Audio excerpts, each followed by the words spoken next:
want to go over a lot of the new inventory we got. We've done it a couple times where we showcase new stuff, and every time we do it ends up selling. So let's see. All this stuff that just came back in.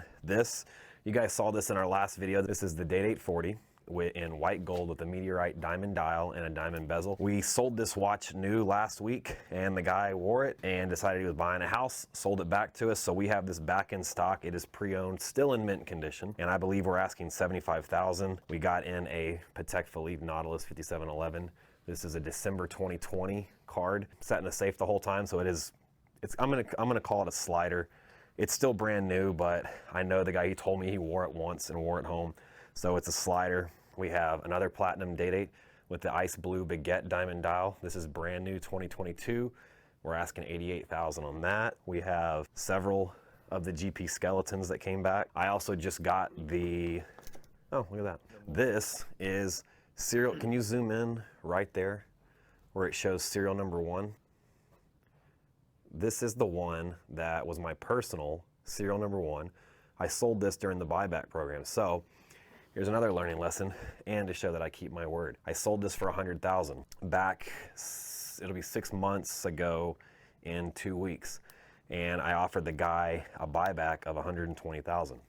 This morning I wired the guy $120,000. I kept my word. I'm gonna lose, I don't know. If I decide to sell it, I only lose money if I sell it. Right now I own that again.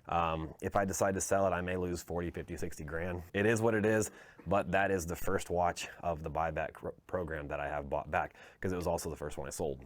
Some new stuff. It's a 44mm offshore with a black ceramic bezel, stainless steel. It's 2022 brand new. It's got the ceramic pushers, which is the upgrade from the former rubber pushers. It's a see-through case back, box and papers complete. What are we asking on this? 50? So this one's brand new, 2022. 50,000, yeah.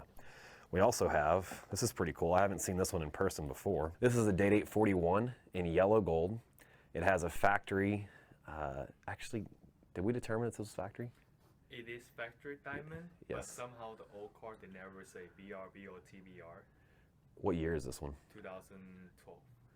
They may not have done that by then. They might not I have to do a little bit more research. This just came in this morning, but it is a factory diamond bezel with a black wave dial. You've seen some blue waves, you've seen some chocolate waves. This is my first black wave dial in a daydate 41. So that's a pretty cool piece. This is the first one of these I've ever seen in person. It's the Code 1159 AP with a rose gold case, white dial on a brown leather strap. This is also brand new. This one I'm probably gonna, I think retails like 29,000. I think we're gonna price this one around 23. And I got RM1101 Roberto Mancini in titanium. This is a 2014 or 16? Yes, 2014. 2014. Right now it's on the white strap with the gray crown guard. It's actually gonna come with the green strap and the green crown guard. It just looks really cool on the white right now, so we're going to photograph it both ways. It'll go up on the website. I have multiple straps available for that. Asking price is $230,000. Here's one thing I do want to talk about is stuff that we're getting offered a lot. We've done some things where we kind of talk about what the market's doing. Well, right now we are getting offered a lot of olive dial presidents. We actually have 4 of them. 2 of them are out in the case, the other 2 are in the safe. Price on these average is about 60,000 for brand new, 57 for pre-owned, 56 to 57 for pre-owned. Starbucks. This is probably the watch I'm seeing the most of right now, and I think we have 6 of them. We sell a lot, but we do get a lot at the same time. We do sell a lot of them if they're priced right. The price is, oh, and the two-tone root beers. So I'll talk about the price on both of them. Two-tone root beers, we have 3 or 4 of these right now. So root beers, they were selling for 25, 26, even up to about a month ago, we were still selling them for 25. The market's changed a little bit. We've got to change our price on the website, but I think, personally, I think the market for pre-owned is 20 to 21. Brand new is like 23. We have a lot of these. Pepsis are still holding strong. Jubilees, brand new, are holding about 23. Oysters, 21.5 to 22. Blue subs have dropped, the two-tones and the blacks. These were, you guys, if you've been following them, or if you bought one or you owned one or tried to sell it back, you know, back at Christmas, these things were selling for 20, what were they in the peak, 24, 25? Yeah. Even up until about 2 months ago, they were still bringing 21, 22. Brand new right now, these things are selling for about 20,000. Pre-owned, 18,000. This is for the 41 millimeter. The 40 millimeter, brand new, if you can find one, they're bringing about 18,000. Pre-owned, between 15 and 16,000. I've talked a lot about before, and honestly, guys, I get a lot of people ask me what the best watch for the value is under 20,000. Personally, it's this watch. If you can fathom a two-tone piece in yellow gold, this was my favorite watch coming up in Rolex. It's perfect for flashy watch, for like a flashy, dressy piece, as well as a t-shirt, jeans, go to the pool, hang out at the beach kind of watch. Steel pieces, I mean, you know, like the Pepsi, the Sub, the Batman, you know, you can find them under 20,000, but they're all very, very similar.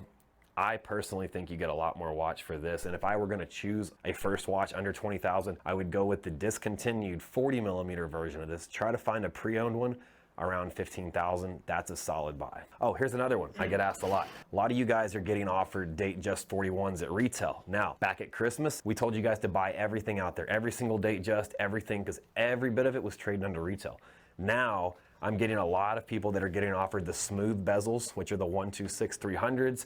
We're getting a lot of people that are getting offered the 126-334, the 41 millimeters with the fluted bezel. Right now, these still do sell over retail, but just factor in the tax. If you're paying retail plus tax, there's not enough profit in there for it to make sense. Like, you're not going to be able to, if the AD calls you, you're not going to be able to buy this watch, pay sales tax, send it to us, sell it, us take a 6% commission, and then you still make money. You'll actually lose money on most of these pieces. I think only pieces can make money right now is 41 Datejust, Jubilee bracelet with the fluid bezel. The Wimbledon dial, though. I mean, the blue one, they still make money. The blue one, the yeah. black one make money.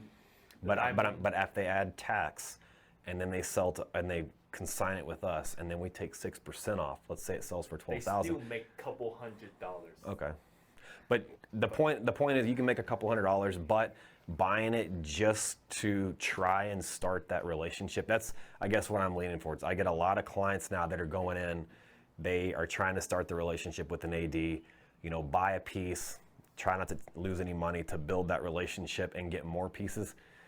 If your only goal is to try and flip and flip and flip and make money, it's such a saturated market right now. It's very hard to do. You know, tying up a lot of your cash just to make $100 and hope the AD calls.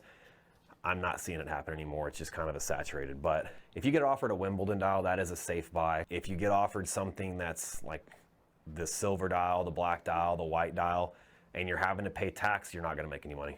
Another one, some other ones that we're getting a lot of is 36 millimeters, especially with these new unique dials. This floral dial, this wavy pattern, this floral dial, I forget the nicknames of them. They're brand new and they're popular, yes, and there are some people that will pay well over retail for these things, but I'm not seeing it. Like, we have this one priced directly at retail plus tax and it's not selling. Hence the 36 millimeters. At the end of the day, it's 36 millimeters. Even That's what make it hard to sell. Yeah. Brand new, this mint green one, beautiful watch, was trading for like 17,000 when it first came out. We've got it priced at what, 13? Won't sell. 13 right now, won't sell. Won't sell. And I guess the point of that is, if you're getting offered 36 millimeter watches and your only intention is to flip and make a profit, you will not make any money, especially if you're paying sales tax and you're selling to someone else. Now, if you have a buyer or a client that you can use your allocation to get it and they really want the watch, that's your best bet, is to reach out and sell it to a friend, mark it up $500. There you go. Several colors of the Oyster Perpetual that, which colors were discontinued? The red, the yellow? The yellow, the pink, the Tiffany blue 41 only. I think they're still making 36 and 31. Yep. But yellow, they don't make it anymore. Candy pink, they don't make it anymore. Gotcha. They've come down a lot too, guys.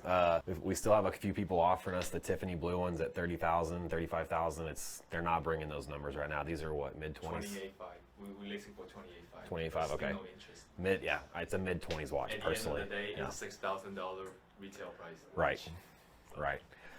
The last 3 weeks have been nothing short of amazing. We've done some pretty impressive numbers, and actually in the last 3 weeks, the numbers we've sold were more than our numbers from April, May, and June. So that's pretty impressive. I hope the market continues to I don't want it to go up, I don't want it to go down, I just want it to stay where it's at. just stay level and let us just coast for a little while, let people get back in the groove of buying, you know, see how this recession seems to play out. People are buying, they're trading a lot, so it's doing really well for our business, and I hope it continues. At the end of this month, I think we're going to go back to sharing the numbers. We've had, like I said, an impressive August so far. Numbers are looking really good. At the end of the month, depending on what it looks like, I may or may not share those numbers with you like we used to do in the old videos that people have been asking about it, and I'm going to see what the team feels comfortable doing. Until then, guys, if you enjoy the videos, please like, share, subscribe, help us grow this channel. You know, we also started a new channel. This is LA. We did our first video last week on Friday. It was a start. It was kind of unplanned. I was just going to go to that show. Brian ended up tagging along, and we decided to make it a video and make it the first one. I loved it and enjoyed it, and we're going to continue to grow that part also, just to get more of the entertainment side of our lives without interfering in this video. We're keeping this one in business. So guys, like, share, subscribe, comment below what you like, what you don't like, what you want to see more of, and we'll see you next week.